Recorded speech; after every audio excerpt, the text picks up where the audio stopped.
Bonjour et bienvenue pour une nouvelle vidéo Update Lecture. Dans cette vidéo-ci, je vais vous présenter les 3 dernières lectures que j'ai effectuées et on commence maintenant. Donc la première des 3 lectures, il s'agit de La petite boulangerie du bout du monde, écrit par Jenny Colgan et qui est publié chez Pocket. Ce roman-ci, j'en avais entendu parler depuis des années et des années. Maintenant, ils sont rendus au tome 3 de cette petite série et clairement, à chaque fois que je la voyais, ça me donnait envie. On a des croissants, on a des petits macareux, ça fait pittoresque et tout. Dans cette histoire-ci, on trouve Polly. Polly avait une vie superbe à Plymouth. Elle était une jeune femme active qui avait sa propre entreprise avec son mari, sauf qu'ils font faillite et elle se retrouve un beau jour, le bec dans l'eau, sans travail, sans mari, toute seule. Elle n'a plus d'autre choix vu qu'elle est endettée. Elle est habitée dans une petite île très reculée au fin fond de la Cornouailles, dans un vieil appartement qui est plutôt vétuste, très vieux, et toute seule. Cette petite île, elle la connaissait parce que quand elle était petite, elle était partie en voyage scolaire là-bas et ça l'avait vraiment émue. Et là-bas, elle rencontre toute une galerie de personnages et la passion de Polly, c'est de faire du pain. Elle adore faire ça, ça la met de bonne humeur et elle va commencer à se reconstruire à travers cette passion par le pain, à travers du coup cette petite boulangerie qu'elle va ouvrir là-bas et voilà. Ce roman, clairement, c'est un roman feel good, c'est un roman pour se sentir bien, pour te dire t'as des bas dans ta vie, t'as des bas, ça arrive des fois, mais après forcément ça va monter. Et j'ai vraiment apprécié l'histoire, j'ai vraiment apprécié les personnages. Polly est vraiment trop attachante, le petit macareux qu'elle prend sous son aile est juste trop choupiné. Clairement, il n'y a pas trop d'histoire d'amour dans ce roman-ci, c'est vraiment pas le thème. Le thème, c'est vraiment la reconstruction d'une personne. Comment on peut partir du plus bas pour arriver vraiment à une petite vie sympathique. Et puis la petite ville, la petite île de Cornouailles, c'est juste trop mignon. Moi quand j'ai vu ça, j'ai eu qu'une envie, c'est de partir en Cornouailles, me mettre dans cette petite île tellement mignonne, tellement tranquille, où tout le monde a l'air heureux, mais c'est pas vrai, franchement, il y a des passages dans ce roman-ci qui ont quasiment fait pleurer, mais quand je dis pleurer, c'est vraiment pleurer. Il y a une histoire qui n'est pas celle de Polly, mais qui est reliée, qui est juste hyper triste. Ce roman-ci est un roman feel good, mais il y a des passages où, franchement, on ne peut que pleurer. J'ai vraiment beaucoup aimé ma lecture, franchement, voilà. Allez-y, foncez. Et puis c'est bien, c'est vraiment pas que de la romance, il y en a un tout petit peu, comme dans tout roman, des fois c'est bien d'avoir un petit grain de romance, mais c'est un petit grain quoi, c'est vraiment un petit grain comme sur toutes les plages qu'il y a sur cette petite île de Cornouailles. Ensuite, bon bah j'avais pas eu ma romance, mais je l'ai eu là avec Colloque et plus de Emily Blaine, qui est publié chez Harlequin. Donc dans cette histoire-ci, on retrouve Connor et Maddie. Maddie est la petite sœur du meilleur ami de Connor. Un soir, ils ont eu une aventure sans lendemain. Ils ne se connaissaient pas en fait, mais ils ont eu une aventure, sauf que Connor a un pacte avec Austin, le frère de Maddie, qui stipule de ne pas toucher aux sœurs, mais pas toucher, genre zéro. Et il se trouve que Maddie, à la suite d'une circonstance de par son école d'infirmière, se retrouve à habiter chez Austin et Connor, qui sont en colocation, et du coup devient la 3e coloc de ce petit trio. Et bien sûr, tout n'est pas simple avec l'attirance entre Connor et Maddie. Alors clairement, là, on est dans de la romance, mais à fond. C'est pas une de mes romances préférées de Emily Blaine. Et je vais vous expliquer pourquoi.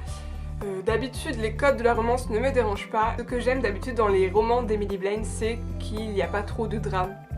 L'histoire est fraîche, rafraîchissante, drôle.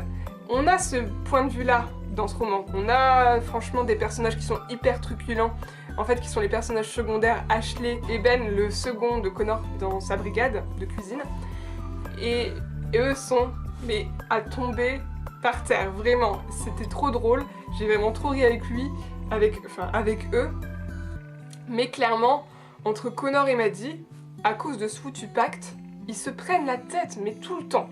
Tout le temps. Ils n'arrivent pas à avoir un truc simple et ça m'a un peu agacée. Moi, les romances que j'aime lire, c'est vraiment des romances fraîches, simples, où il n'y a pas trop de drame et tout ça.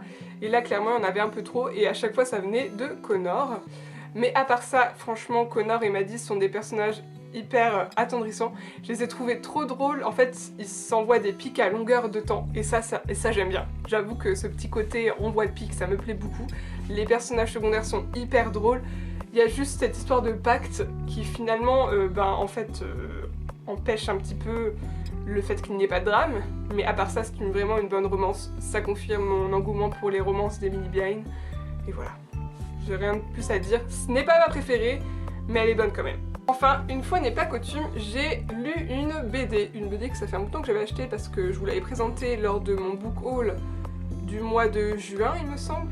Du mois de juin, ouais, c'est ça. Parce que je l'ai acheté au salon du livre à côté de chez moi, salon du livre de Vannes. Cette BD est écrite par Harley Stan et Flock, c'est ça, Flock, qui sont les papas de l'enfance de Troie. Et là, ils nous écrivent Sangre, donc le premier tome, La Survivante, qui est publié chez Soleil, il me semble, chez Soleil.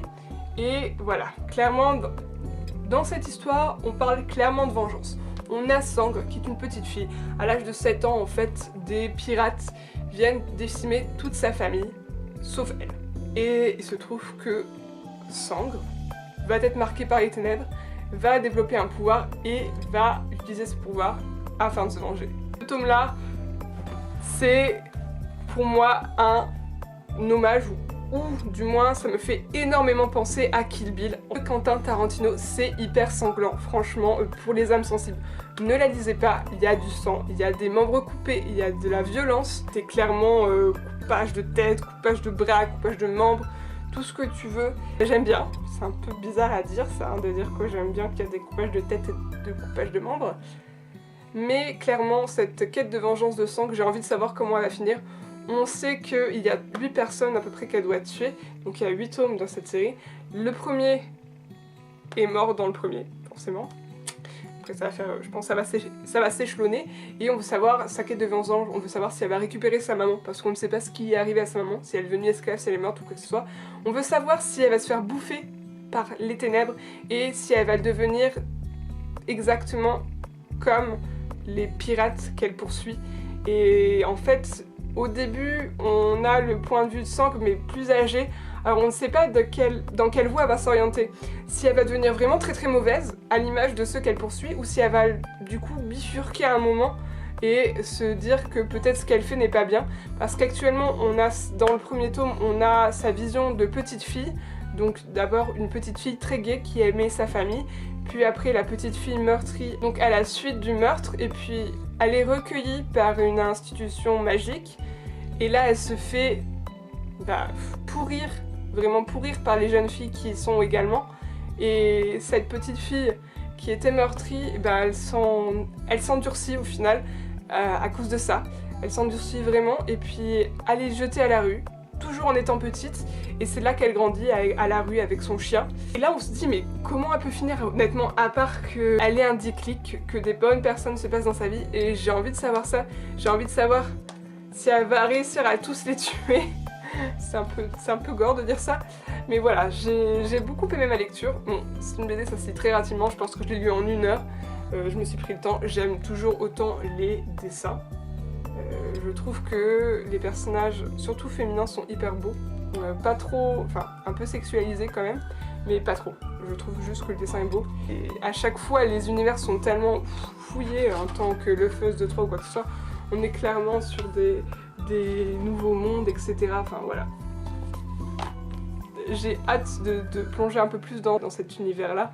Je sais que le 2e tome est sorti pour sûr, je pense que le 3e est sorti ou va sortir, mais voilà, j'ai un petit peu de marge, je peux y aller franchement, tranquillement pour lire cette série. Donc voici pour mes 3 dernières lectures, on a un petit peu de choses différentes, hein, bien sûr, un petit peu plus d'éclectisme. Si vous avez lu un de ces livres, n'hésitez pas à me dire votre ressenti, votre impression en commentaire. Si jamais vous avez des suggestions de lecture, n'hésitez pas en commentaire. Et moi je vous dis à bientôt dans une prochaine vidéo et bisous bisous.